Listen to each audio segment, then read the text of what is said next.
This is Wes Gear, formerly of Head PE, formerly of Korn, currently with Human, and the founder of Rock to Recovery. And you are listening to Bradley's House Podcast. Nothing is impossible, but certain things are highly improbable. Don't think I'll meet your kind again, not in this lifetime.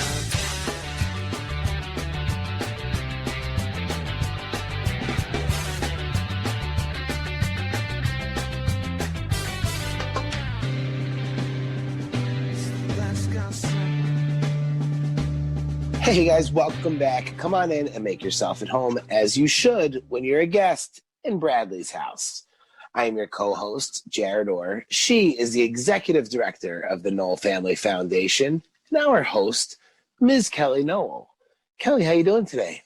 I'm doing great, Jarett. I have to be honest. We just came off of 4 days of incredible stuff between the show that we did, the benefit show at Alex's last Thursday, and then Cali Vibes this past weekend.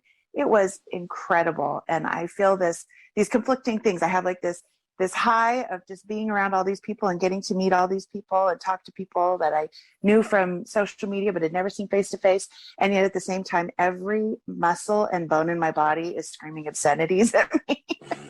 Yeah, telling me I'm too old for this shit. But other than that, it's been a crazy couple of days, and again, so thankful for everybody who came out and supported at Alex's and came and visited us at the booth, and it was just awesome. The weather held up great, so I'm excited to talk a little bit more about Cali Vibes, but I am also excited for another amazing guest today in Bradley's house, and so fortunate for all the different guests that we get to have on and speak to and hear some stories. And it looks like you lined up another amazing guest today. Who's our house guest, Kellie? Today we have someone that was recommended by someone that I feel so privileged to know, Yasad Williams, the drummer for the amazing band Perro, who killed it this last weekend at Cali Vibes, by the way. Yasad Williams is on our board of directors for the foundation. And at our last board meeting, we were talking about the podcast. And, I always throw it out there every board meeting. Hey, if anybody has any ideas for guests for the podcast, that'd be great. And he said, oh, you need to talk to my friend Sean. And you know what's so funny is I have so much respect for Yasad. Anything he says, I'm like, okay. So I go, okay. So, he connected me with Sean. They reached out to him, booked it. And then I realized yesterday, I don't even know Sean's last name. I know nothing about him except that Yasad said he would be a great guest. So I texted Yasad really quick and I'm like, could you at least give me his last name so I can get a little info? And I did read one interview that he'd done and just was so excited. Not that I ever thought Yasad would steer us wrong, but our guest today is he's got an incredible story, and I'm so excited that he's here to share it with us. He's a Venice Beach artist, mental health professional. He's in recovery. He's a collector of vintage. I'm really excited personally to get to know today Sean Kushner. Sean, thank you for being with us. My pleasure. Anybody that Yasad kind of points me to, I know are good people. So that's how I feel. That's exactly how I feel. Now, how did you meet Yasad? Let's just start with that, because if we actually just from mutual friends from surfing. I actually ran into him at the beach and met him, got to know him, and just been friends ever since. He's a wonderful human being, isn't he? He really is. He's a gem. He is. Yeah, I agree. And they were amazing at Cali Vibes last night. Pepper just put on an amazing show, and to anybody that's listening, especially to the guys, if you haven't seen a Pepper show live, dude, they will get you laid. I'm telling you right now. They did such an amazing job at romancing the girls for the guys. It was so. I'm just giving a tip to our listeners, Kellie. Okay, sometimes it can be personal tips. Yeah, I'm glad that we can be helpful, but yeah, they did do a great job. Not gonna lie, I took my now fiance to one of their shows before we got engaged. So everything you just said, 100% factual. Thank you for validating that. See? Yeah. All right, so let's start with where are you originally from, Sean? Let's take it back to the beginning. Take it back, way back. So I was born in Clearwater Beach, Florida. I was born in that Morton Plant Hospital, which is a hospital on the beach. So I think the beach vibes have been kind of implanted ever since I was little. But grew up there up until I was about 11 or 12. And then we moved to South Florida, where I grew up for the rest of my life. So grew up in Boca Raton, Delray Beach area. Okay. Big family? Not a huge family.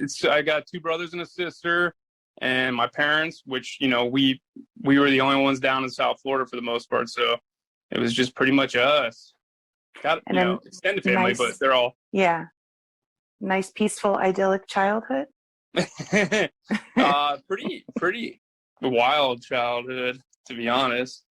Give us the highlights. Just we have a frame of reference of where you're coming from.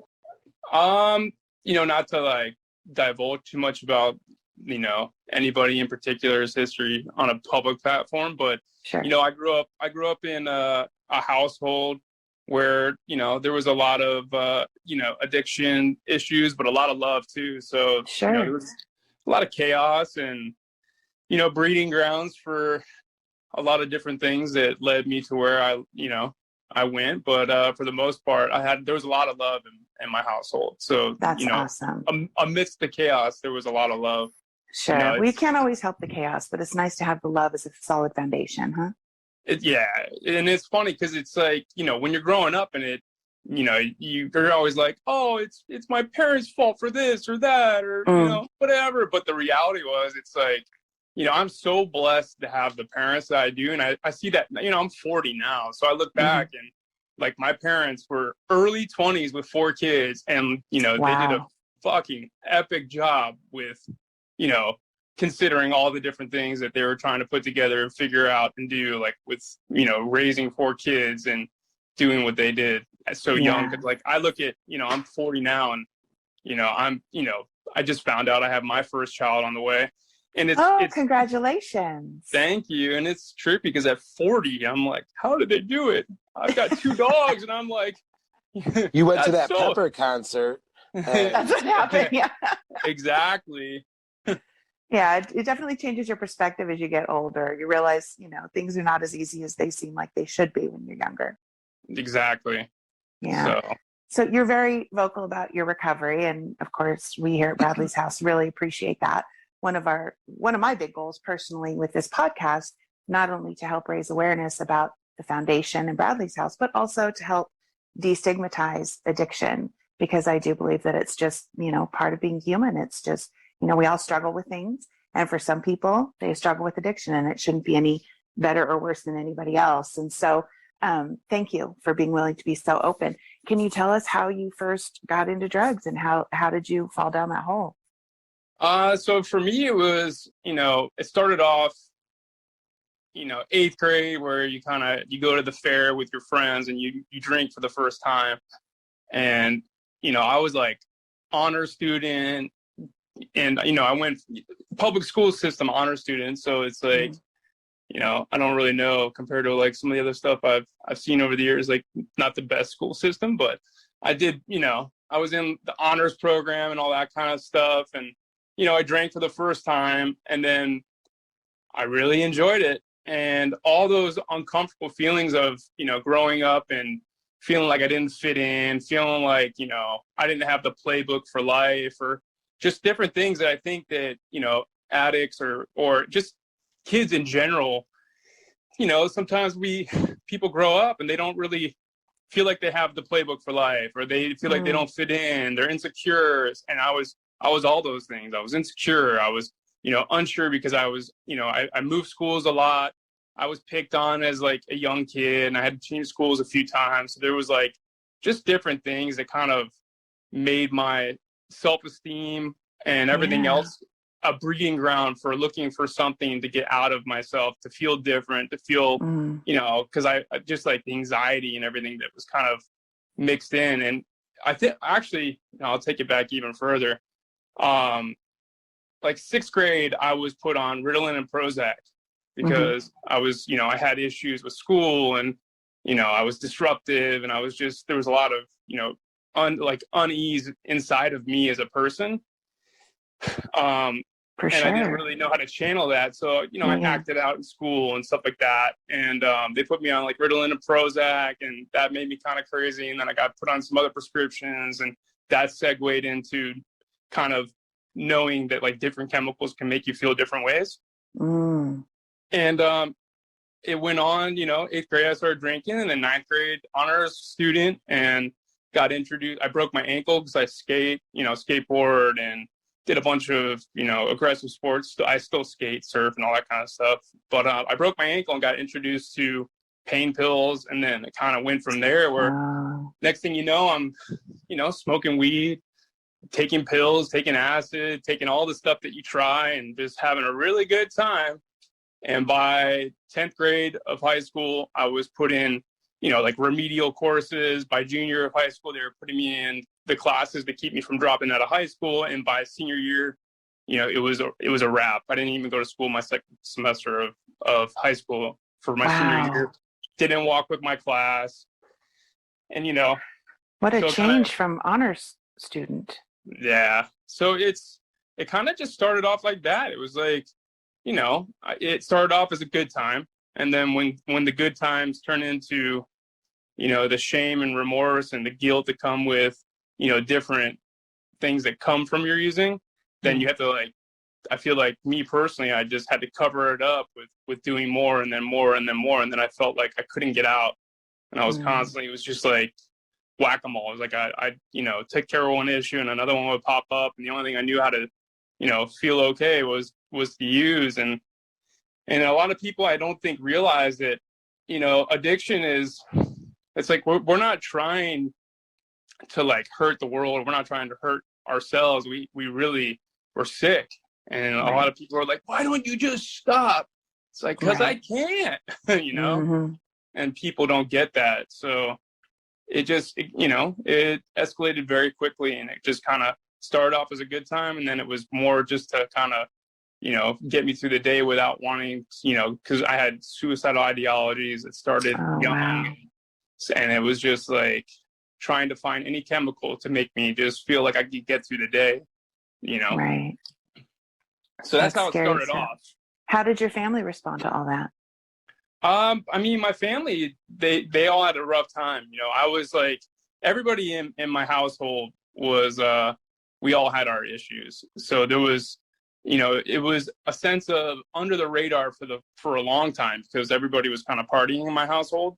There were issues with my brother, you know, there were overdoses and stuff like that in the family. And everybody survived. And it was kind of just, you know, I was a problem child, but everybody else was kind of dealing with their own stuff. So it was kind of like, what do we do? Nobody really knew what to do. So it just kind of kept going and going and going until, you know, nobody knew what to do, but they knew they had to stop it, but it was too late. And then the next thing you know, I'm, you know, too far gone. So. Oh, wow. And then at what point did you realize that you needed to make some changes, or at what point were you willing to start making some changes? So, you know, I was heavily into opiates and benzos and drinking. I started having seizures at like 19, 20 years old, like grandma seizures, and totaling cars. And like I totaled 6 cars. Lost my license, was having grandma seizures in the front yard where like my little brother's, you know, pulling me off the front lawn with like half of my tongue missing to put me in an ambulance, and then waking up at the hospital like, what, how did I end up here? And so it was like, I knew that like I needed help. I knew that I wanted to stop, but I just couldn't stop. Stop. You know, like the feelings of unease that were deep rooted in me, and just, you know, everything that comes along with being addicted. I could not stop, and I wanted to, you know, for years I wanted to. And it got to that breaking point where, you know, I was at one point, I ended up homeless, and I'm, you know, running around with people that were selling drugs, and, you know, I started getting in trouble, getting arrested. And I grew up in a household of love. And despite, you know, different things that I used to blame for why I was the way I was, they weren't really you know, my issues were my fault. My issues were completely self-made, and I had to take responsibility eventually for, you know, how I ended up. But, you know, I wanted to blame everybody, but eventually I got to that point where I was like, damn, this is not the way I want to live anymore. Like, I really don't want to do this anymore. I don't want to live this way. I don't want to be on, you know, I don't want to be sleeping on the streets or under a beach tower, you know, where I'm getting eaten by sand fleas. Like, I didn't grow up in a household where, you know, I was raised better than that. Is like in my head is what, like, the thing that used to, you know, whisper into my conscience was like, you're raised better than this. Like, you're better than this. Like, what are you doing? Like, why are you doing this to yourself? So eventually I asked for help, you know, and started doing like a run of detoxes and trying to do that whole thing where, you know, you go to a detox, get off the opiates, and, you know, get out of detox, and you're like, okay, like, you know, the homies are picking me up from detox. I'll smoke weed and drink a 40 with them because that's not the real issue. And like, that was the issue. It was an all-encompassing thing. It's like one thing always led to another. And that's the other thing a lot of people don't really understand, you know, in my experience. Is that, you know, one thing always leads to another. So, for a lot of people, those things kind of go together. Once they start smoking weed and drinking, then it leads to the other things that they were used to doing with it before. Once your inhibitions are gone from, you know, they're lowered from, you know, from the one, it's like, eventually I'm going to go back to doing the stuff that I really like to do. So how many times did you detox? I went through 4 detoxes before I actually went to like my first rehab. So I would do like the, you know, the 5-day shuffle, go in, they medicate you and get you off, you know, the opiates or whatever by using different opiates. So it's like this crazy system where, you know, they put you on methadone for a few days, you get out. So instead of detoxing off heroin or oxys or whatever else you're doing, then you're detoxing off of methadone. So it's like, until you have, you know, like an extended amount of clean time, like you're still just, you've got it all still in your system. So I would get out and I'd be like, oh, I'm feeling good. Cause, you know, it's like, I'm not, you know, completely just obliterated. You know, I got to the point where they got the dose down, you know, in those 5 or 7 days of detoxing, that I started feeling better and feeling like a normal human being. So I'm like, okay, I can go back into the world. But the reality was, it's like, nah, I could not, because I was working. I was working construction, and, you know, you get out and you're out in the heat, and the next thing you know, you're detoxing hard from the detox. And the only way you know how to feel better is you go get loaded again. So it was like this crazy cycle. So I do think it's wonderful that you continued to try. You know, some people will go to detox once and then they relapse and think, oh, I can't do it, I screwed up, you know. But I do think it's all about just, you know, keep going until it works. Keep going till you reach that point where you're willing to do whatever it takes.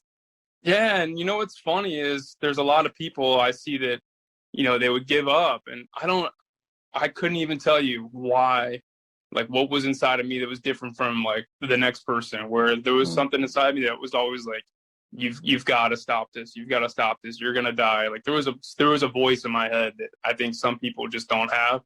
And I thank God, because, you know, now, like I'm almost 15 years sober. So it's like 15 years later, I look back and I'm like, damn, I was like, well, you know, what made me have the voice, but like somebody else who, like, you know, believe in God or had religion or the church or whatever they were into, but they couldn't stop and they gave up.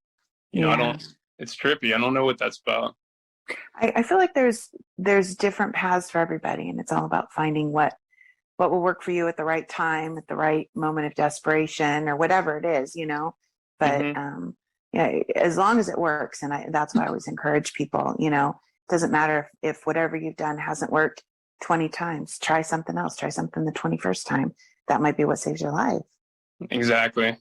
And I did, and eventually, you know, one thing stuck.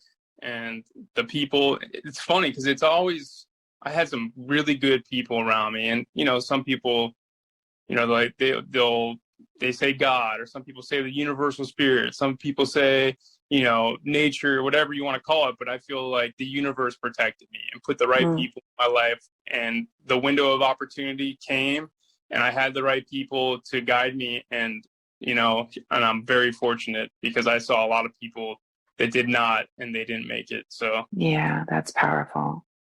So how'd you make it out to California from Florida? so I actually, so I got sober in Florida. I went to a rehab. I went to this like state-run facility called Bark. It's like lockdown, gnarly detox. And, you know, I saw these guys come in and they brought in an AA meeting and they were just, you know, at this point, like I'm like a big dude. I'm like 200 pounds. I'm pretty stocky, you know, 5'11". And I'm like, I've always been a pretty big dude. Mm-hmm. And before I went to the, you know, I got to that detox, I was like 155 pounds. I was a skeleton. I was, you know, green skin and throwing up outside of this detox because the state-run detoxes, you have to prove that you're willing to do anything to get into them. And my little brother, like, you know, God bless him too. He made sure I got in there. I was sleeping outside this place for a couple of days. He came and checked on me and made sure I got into this place. And wow, I was like 155 pounds, green, like ready to die. And I hadn't eaten at all. I couldn't hold any food down. I got into this place. They medicated me. And this time, the thing that was different is these guys brought in this meeting and they were just like super happy dudes. Like they had an alter perception. Like they had gone through something that made them, you know, happy and bringing in meetings to this like state-run detox psych ward. And I was just like, what are these dudes so happy about? Like, what is there to be happy about in life? Like, life sucks. Like, this world sucks. Everything sucks. I was like, I hate everybody. I hate everything. I was like, what do they have, so, you know, to be so happy about? And I listened to them, and I went and talked to them after. And I was like, you know, what's your all's deal? Like, why are y'all so happy? Like, what are y'all so shiny about? And they were like, and they kind of broke it down. They're like, well, you know, we got sober and our lives changed and now we're bringing in meetings because this is service work. I was like, service work? I was like, y'all are some clowns. And I was like, y'all are some clowns. I was like, whatever, service work. I was like, cool, guys. And I was like, all right, well, what do I need to do to be happy? I was like, 'cause I'm sick of living this way. And he's like, you should go to a rehab for as long as you can and, you know, and join, you know, a recovery program. I chose, you know, AA. And, you know, I'll out myself in that one. Like I don't mind anybody knowing that I'm in that program. But, you know, I went to a rehab and I started going to meetings and I started realizing like, oh shit, I was like, I'm getting happier. And I, you know, I started doing that whole deal. And, so there's like the 12 steps, which is, you know, they recommend you going through. And I didn't do those because I thought that I was different from everybody else. I thought I figured it out. And I had, like, you know, I was going on like a year clean or whatever and thought, you know, my ego took back and I ended up relapsing. And I ended up in California because I ended up in a situation where a guy that I relapsed with, you know, I was running around with drug dealers again. And it's just all like within 3 months of relapsing, in that year, I'd gotten a girlfriend, I got a new place, got a new car, got a good job, and I was doing well. And within 3 months of relapsing, I was right back to like getting arrested in my car, you know, for sleeping in my car because I nodded off. And then I started hanging out with this dude who was a friend from high school. His mom was murdered. So this is like still an unsolved case too. Wow. So his mom was murdered. We don't really know exactly what happened, but I was with him, you know, the day before it happened. And then the day it happened, I wasn't with him, but he told the police I was his alibi. And I got pulled into this whole gnarly situation. And, you know, long story short, he was staying with me. We're doing drugs. And I had the FBI like outside my place watching us. And my gosh. So if you're like, at this point, I'm smoking coke, smoking crack or whatever. And like doing, you know, smoking heroin. And so when you're high and you get paranoid, you think like the people are watching you, but when they are actually watching you, it's like this heightened level of insanity. Wow. So I was losing my mind. And I was just like, oh my God, I was like, I'm going to go to prison. I don't know what this is about. And I basically, you know, asked my parents, I was like, please get me out of here. I was like, I've got to get out of here. And, you know, my mom reach out to somebody, and, you know, somebody that helped me, like when I first got sober the first time, this Sarge, his name is, he's actually like he's a comedian. He's like a big dude, like big giant guy, big giant personality. He's half black, half Jewish, really funny dude. And, you know, this guy saved my life multiple times. And he set it up to where I got into a place out in California, and they got me out of here. And like the FBI was trying to extradite me from rehab back to Florida. But I ended up in Cali because I was running from that. So, and here I am, you know, 15 years later. So it worked. Thank God. Right. My goodness. Probably something to be said for getting out of your environment to get healthy, right? I mean, it's funny because people say like, oh, you're pulling a geographic. It's like, at that point I had to. Yeah. You know, I think that leaving your zone that you got loaded in and starting over fresh somewhere else, like some people say, oh, it's, you know, that's not like this, that's not the strongest thing that you should be able to do wherever you are. But for me, it's like I needed a geographic. I had to get away from all my old friends, all my old acquaintances, all my old people, start over somewhere brand new and do a whole new life. And it worked for me. Yeah, nothing changes just by changing your location, but when you're willing to put in the work and actually change, sometimes a different location is what makes it stick, what makes it effective, and keeps you from getting sucked back in too quickly. Yeah, 100% for me personally. And so how did the art start? Were you always artistic? Were you always doing stuff, or was that a later thing? So I was always like artistic. I mean, I've been, you know, painting and doing that kind of stuff since I was little. And my little brother actually went to an art school.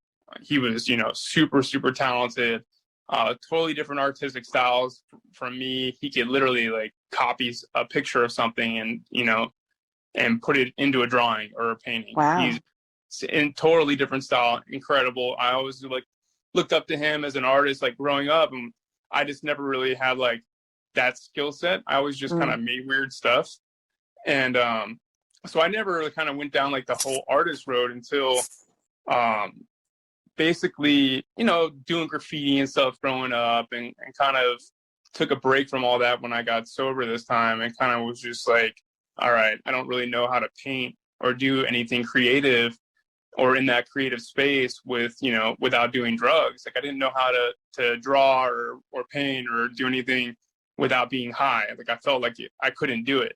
I felt like there was, you know, unless I like at least smoked a joint or something, I can't, you know, I can't create. I didn't have like the flow or whatever. So I stopped for many years. And then, you know, I think it was about maybe 8 or 9 years sober. One of my friends is a professional surfer, and he used to paint on his surfboards, and, you know, I surfed with him a lot. And I just one day he was painting on a surfboard, and after, you know, 8 or 9 years, 10 years of not making anything creatively, I started painting on surfboards, and that kind of started it where I was like, oh wow. And I was like, oh, this feels great. This is like an art, you know, an outlet, because I was working in the mental health field. And I was dealing with a lot of high stress situations, dealing with, you know, working with addicts and people that are mentally ill.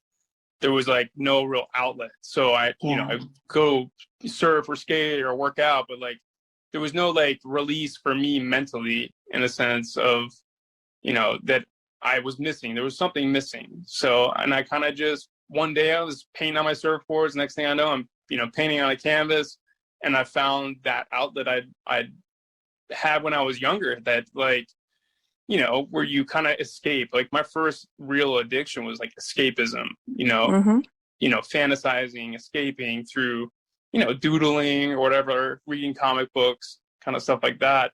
And that kind of came back, and I realized, oh shit, that's what I've been missing all these years.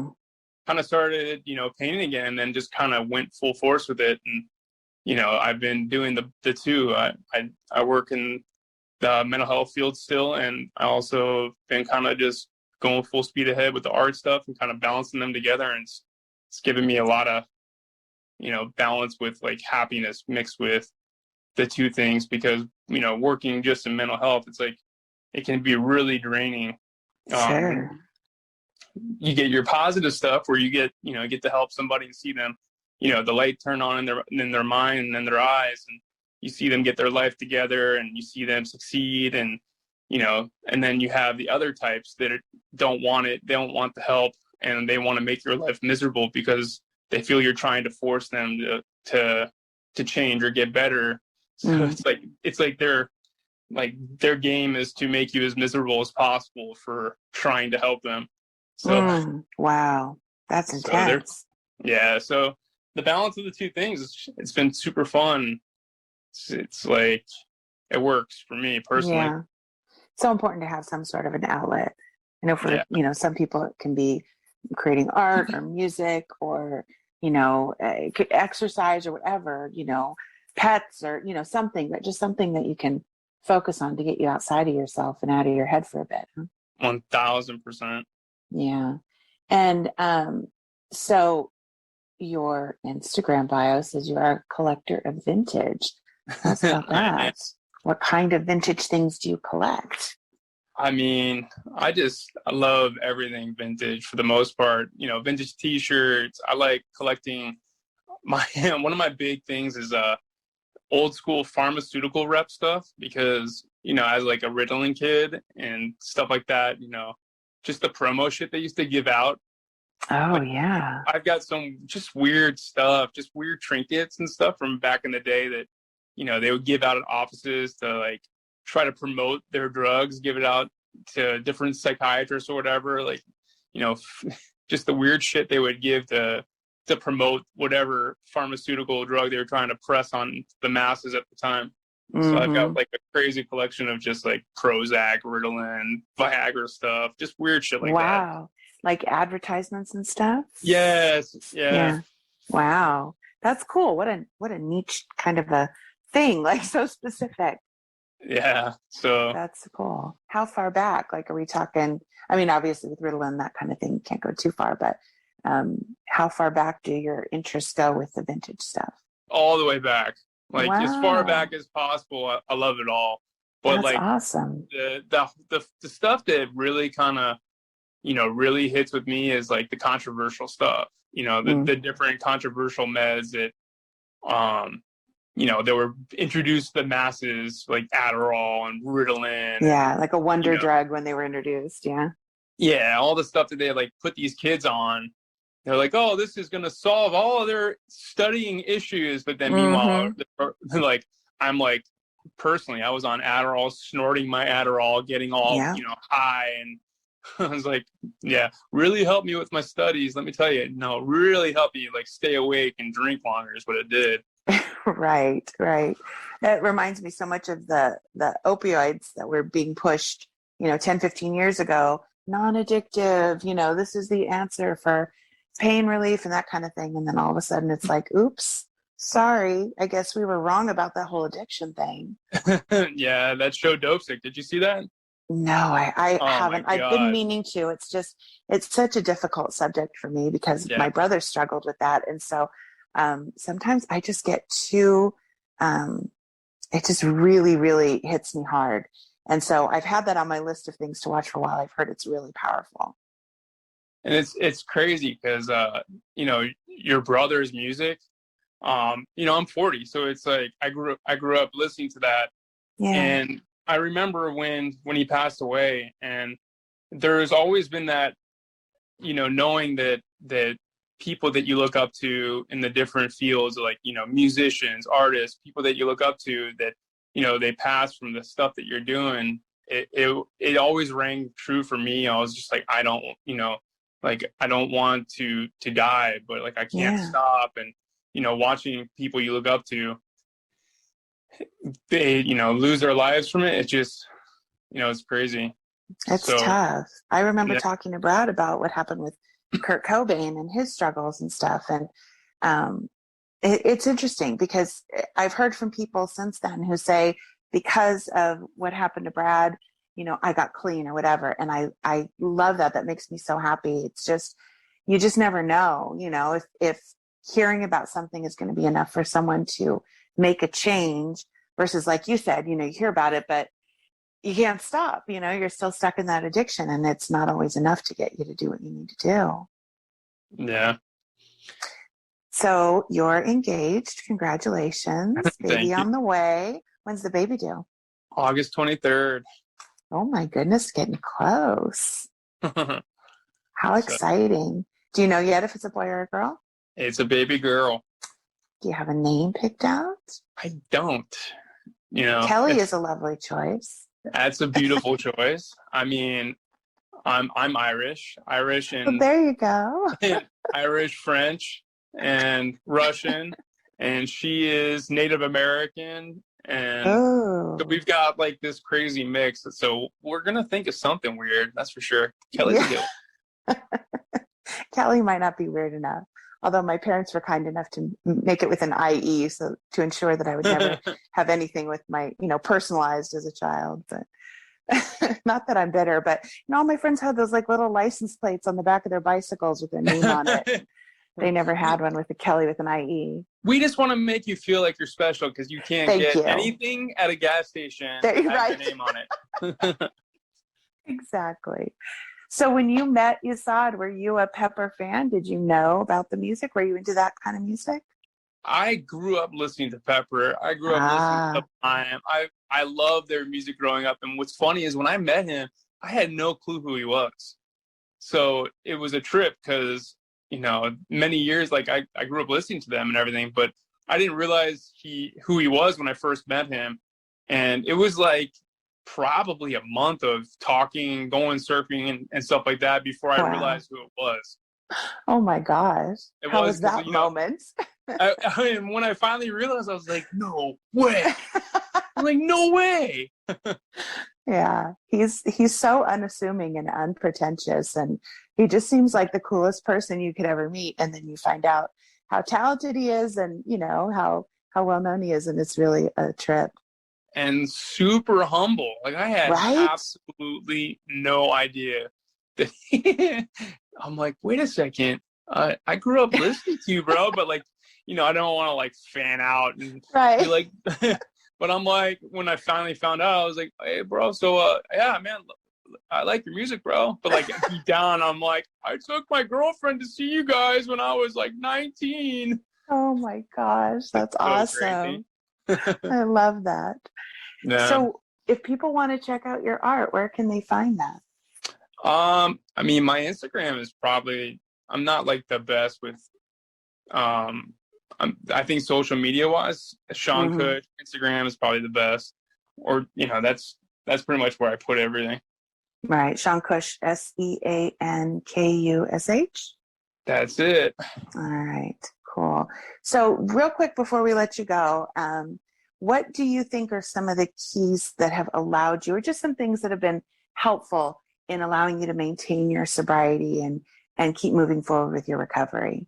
What's been super helpful for that? For me personally, helping others has been a huge part of it. When those guys brought in a meeting to that detox, and I saw that was my first, inclination that the giving back is something that's super important. I didn't realize that like down the road, it would be like, I have been super fortunate in my life. Like I've built like a beautiful life, and it doesn't matter what things I acquire. It doesn't matter what I have in the bank. None of that shit matters. Right. And that's, you realize that once you start getting those things, but like nothing can make you feel, the way that giving back does, what you guys are doing and building something for people to find help and things of that nature. Like there's nothing more rewarding or nothing that makes me feel better than helping people. Yeah. And so that's a huge part of it. And for me personally, I personally go to AA meetings. That helps me a lot. I try to help people in that realm. That helps me a lot. I exercise. That helps me a lot. And I also have a creative outlet. And for all the people that, be listening to this and feel like they can't be creative unless they get high, or they feel like, they can't find that zone to create in unless they're high. And, I'm here to tell you, there's a lot of people I know that are very successful artists that are sober or cleaned up And I'm happy to talk to anybody anytime if they're having issues with trying to find that space, or, if they're struggling to kind of find their zone if they're already sober, or if they're scared of getting sober because of that. I think that like the creative space is super important to me. I don't know what I would do without it. And I think it's really important for people to know that they can create without being loaded. And I know for me personally, I didn't think it was possible, but, I'm happy to talk to anybody that does, because like that's a huge component, that exercise, meetings, helping others, and just, trying to bring more to life than I take. And I find that balance makes me a happy person amongst all the chaos in the world today. So. God, that's a great answer. I think you touched on all of it. Yeah, and I think it's funny because it's been a recurring topic on this podcast. It's been brought up several times that so many people have thought exactly what you said, that they couldn't be creative without getting high or without whatever it was, and then found that once they stopped doing that, their creativity got so much better and they were able to do so much more. And I think that's one of the things that I always like to point out whenever it gets brought up, because I think there are people out there who do think like, I gotta get loaded to be good at what I'm doing. And professionals continue to come on the podcast and say, I got so much better once I got clean. Yeah, me personally, and a lot of people I know, they never found success until they stopped. So, and then, it's a tough thing for people to come to terms with, but I think that it's the way. So. Yeah. Well, I know that was a big thing for Brad too. He really felt like, I think the heroin actually was intended to be an experiment to see if it would enhance his creativity. And, unfortunately it ended up destroying him. And it's such a shame, because if he had been able to overcome it and, get back to his clear-headed creativity, I think we would have seen even more from him. So, that always makes me think, whenever we lose, any kind of an artist to addiction, what a shame it is, because people are like, wow, look at all this great music he created. Yeah, well, that's what he created when he was fucked up. Imagine what he would have done, when he got his shit together. And so it definitely robs us of so much, robs obviously people individually of their lives and all the things they could be, and robs their loved ones, and then, robs the rest of the world of the contribution that person could have made. And I love what you said too about giving back. And I know that that's a big part of any 12-step program, but it makes a huge difference. When with addiction, there's so many other co-occurring issues, depression obviously being a big part, and getting out of yourself, getting your focus off yourself and onto other people by giving back, by serving, by, being of service to others makes such a huge difference, especially when you're in a really shitty place in your own life. So yeah, those were good ones. You hit on all the big ones, Sean. Thank you.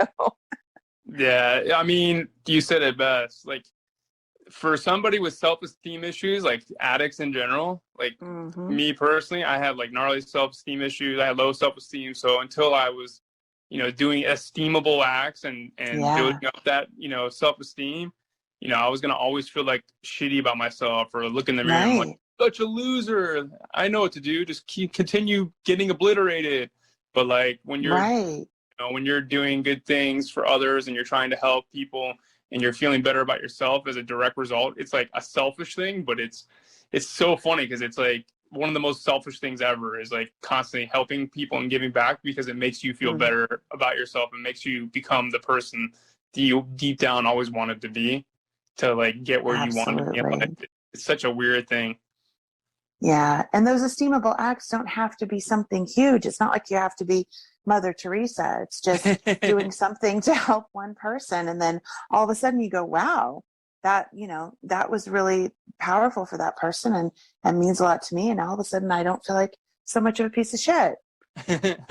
Hold a door for somebody and don't be a dick today. Right. There you go. That's a great place to start.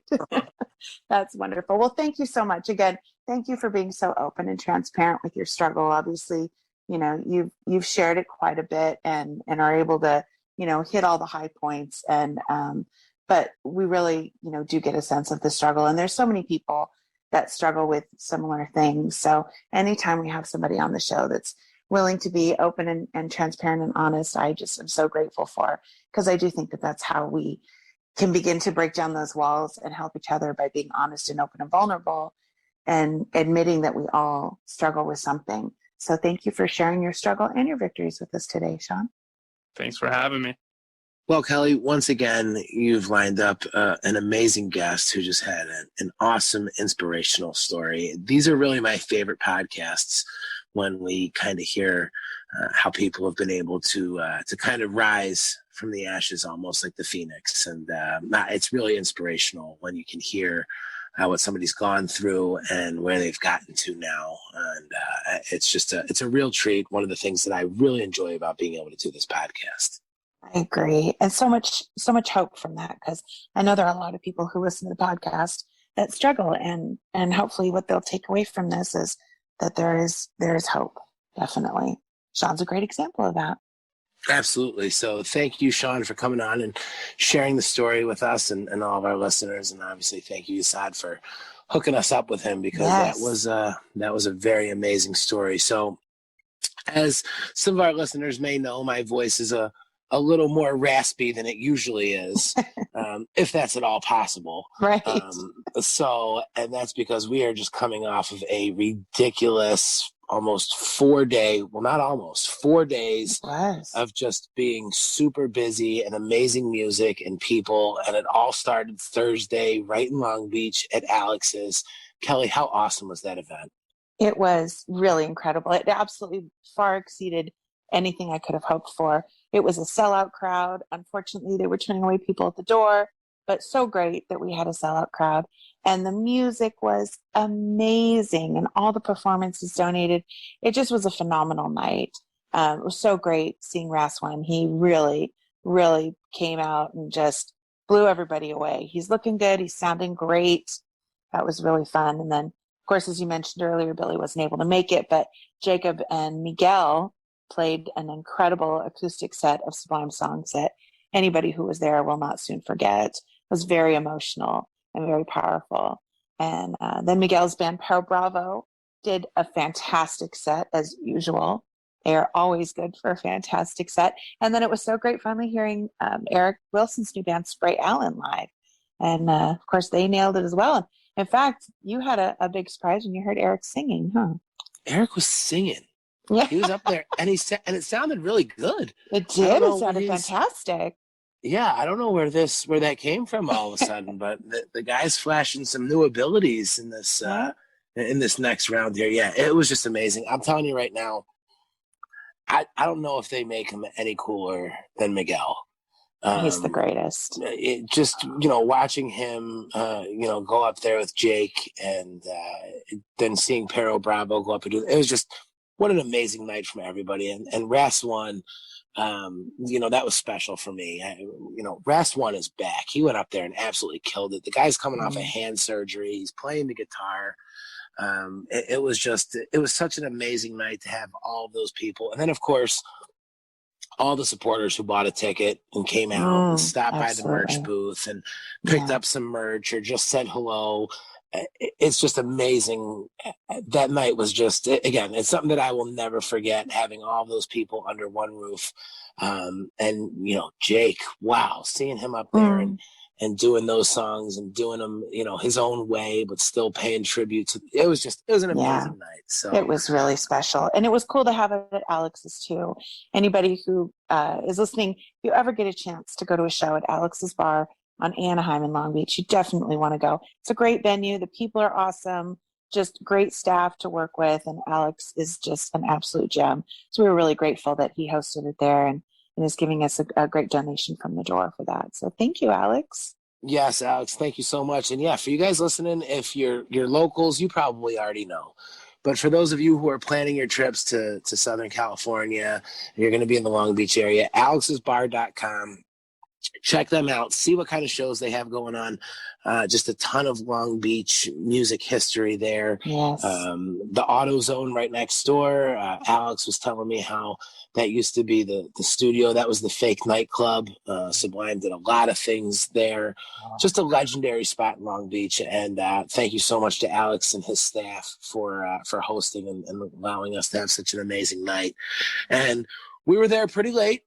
And the good news is that we got to turn right around and get up bright and early and head back into Long Beach to get set up for 3 days of Cali Vibes. And that was also just an amazing event. It was filled with some great music. I think we were pretty busy at the booth.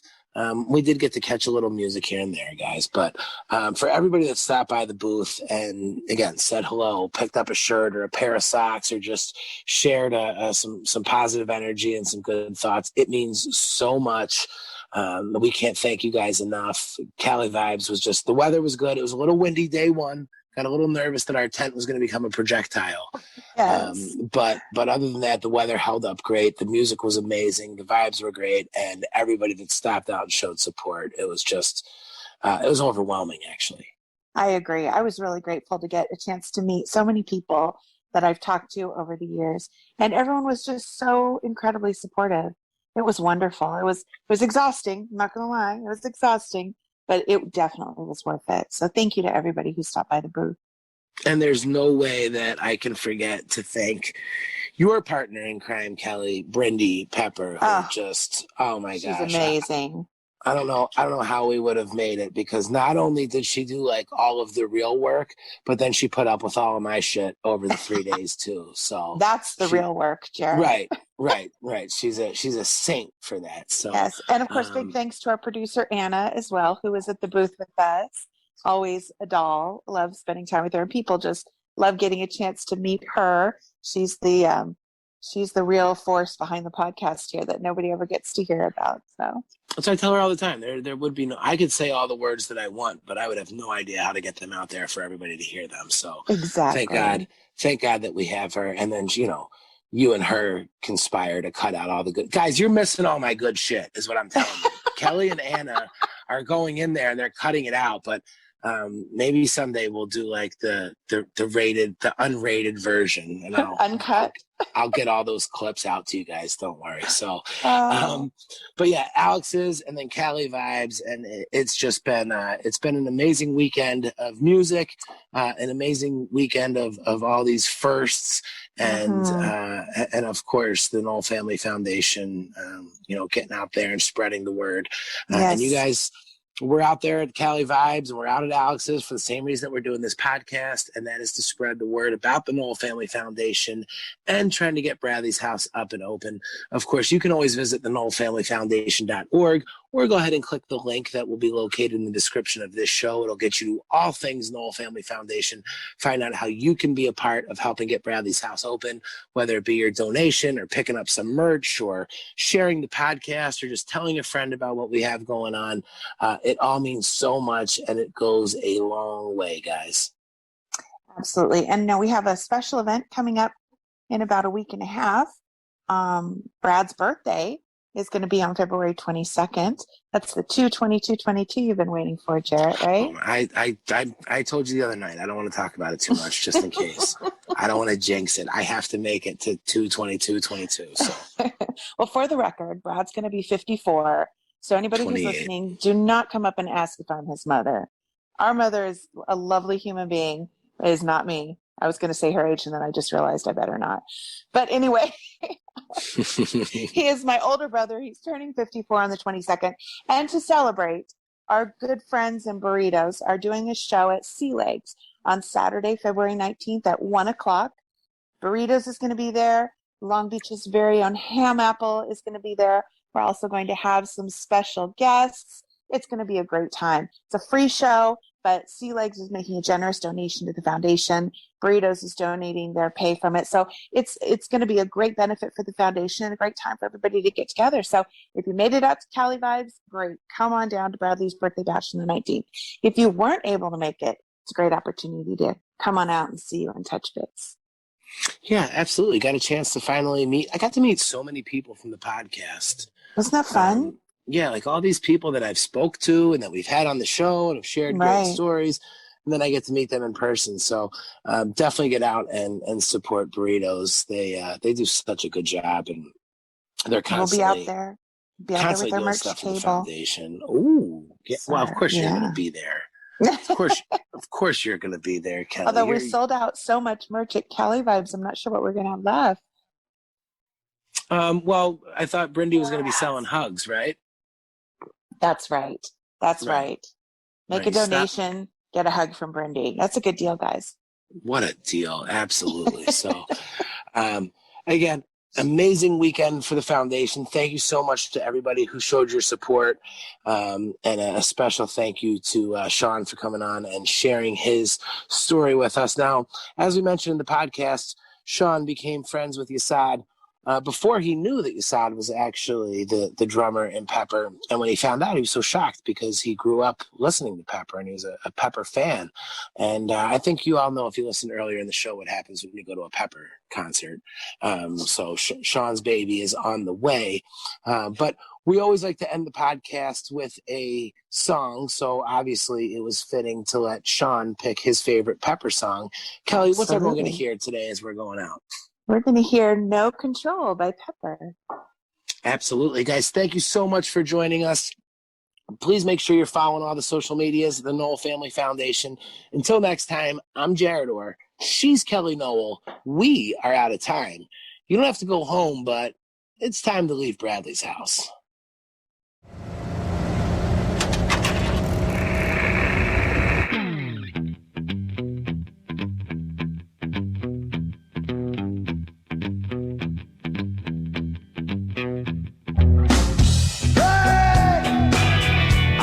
The right away.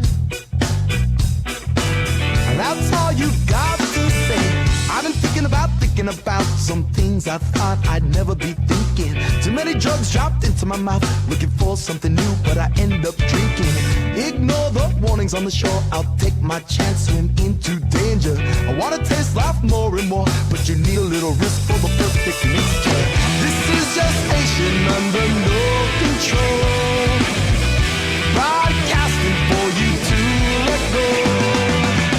This is your station under no control. Get up, get up, get up, get up, get up, enjoy the show. Yeah. Hey! I got the right away. That's all I got to say. The fuse is gone, just a flame in a bomb. Now how do you explode unstable? A big suit with a briefcase, I'm holding contracts stating how you're labeled. Holding on to a phone on hold while I'm told to wait for the next operator. I wanna taste life uncontrolled. Oh no, here I go, I hope to see you later. This is your station under no control. Broadcasting for you to let go. This is your station under no control. Get up, get up, get up, get up, get up, enjoy the show. Hey! I got the right away.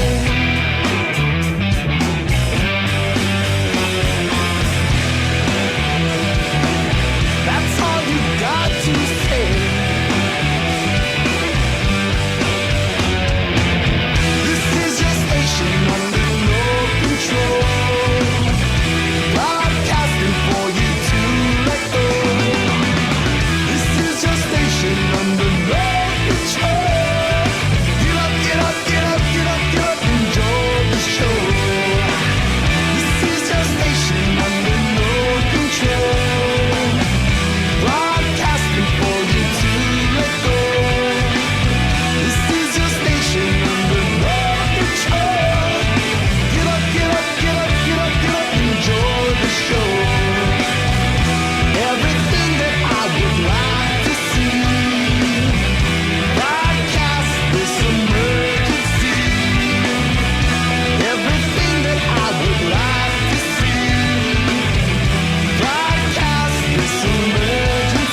Mm.